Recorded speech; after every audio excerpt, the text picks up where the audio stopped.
Hello guys, ഇന്നൊരു evening vlog ആയാലോ? റൂമിലിരുന്ന് പഠിച്ച് മടുത്തപ്പോൾ കുറച്ച് നേരം ഉമ്മർത്ത് പോയിരുന്ന് വായിക്കാലോ എന്ന് കരുതി. അങ്ങനെ 14-ാം തീയതി ഞങ്ങൾക്ക് സെം എക്സാം സ്റ്റാർട്ട് ചെയ്യണേ. അങ്ങനെ കുറച്ച് നേരം ഇരുന്ന് വായിക്കുമ്പോഴാണ് നമ്മുടെ ലെക്ചേഴ്സ് വരുന്നത്.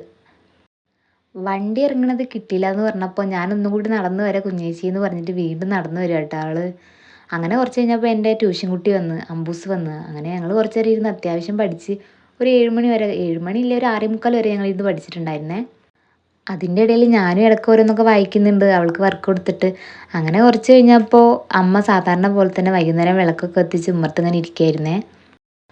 ഉമ്മർത്ത് വൈകുന്നേരം ഇങ്ങനെ വിളക്ക് കത്തിച്ചിട്ട് കിണ്ടിയൊക്കെ ഇരിക്കുമ്പോൾ കാണുമ്പോൾ തന്നെ ഒരു രസമാണേ.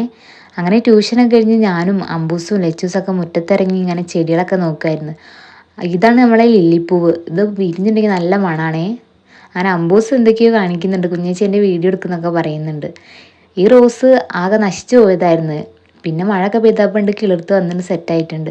ഇത് തരം പിച്ചി പോലത്തെ ഒരു പൂവാണ്. ഇത് ഞാൻ പാവർട്ടിന്ന് കൊടുന്നതാണേ. ഇത് നമ്മുടെ നാട്ടിൽ ഞാൻ അങ്ങനെ കണ്ടിട്ടില്ല. അവിടെ പാവർട്ടിയിൽ ചെറിയ കൊമ്പിൽ തന്നെ കുറേ പൂവ് ഇട്ട് കാണുമ്പോൾ നല്ല രസമുണ്ടായിരുന്നു. അപ്പോൾ ഞാനൊരു ചെറിയ കഷ്ണം വീട്ടിലേക്ക് കൊടുന്ന്. ഇത് നമ്മൾ നന്ദിയാർവട്ടം. ഇതാണെങ്കിൽ ഒരു സീസണ് നല്ല പൂവിടും, നല്ല രസമാണ്. ഉമ്മറ നിറയെ വെള്ള പൂവ് ഇട്ട് നിറഞ്ഞു നിൽക്കും. കാണുമ്പോൾ തന്നെ ഒരു നല്ല രസമാണേ. അങ്ങനെ കുറച്ച് നേരം ഇതും ഞാൻ പാവർട്ടിന്ന് വാങ്ങിച്ചതാണ്. ചെറിയ വിലക്ക് കിട്ടിയപ്പോൾ വാങ്ങിച്ച് കൊടുന്ന് വെച്ച്. അതിപ്പോൾ കുറേ അത്യാവശ്യം നല്ല പൂവിട്ടിട്ട് നിൽക്കുന്നുണ്ട്.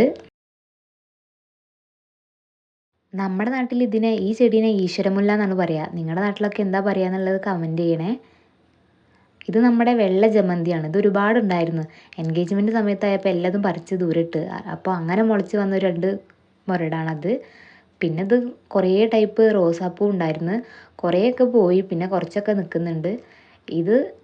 ഇത് ചേഞ്ച റോസാണ്. ഇതും ഞാൻ പാവർട്ടിന്ന് കൊടുത്തിരുന്നു. നമ്മളിവിടെ കാണാത്തതുകൊണ്ട് ഞാൻ അവിടുന്ന് കോളേജിലേക്ക് പോണ വഴി റോട്ടിൻ്റെ അവിടെ നിന്ന് ചെറിയൊരു കമ്പ് പൊട്ടിച്ച് നട്ടിട്ട് കൊടുക്കുന്നതാണ്. അത് നന്നായിട്ട് പിടിച്ചിട്ടുണ്ട്, പക്ഷെ പൂ ഇട്ടിട്ടില്ല ഇതുവരെ.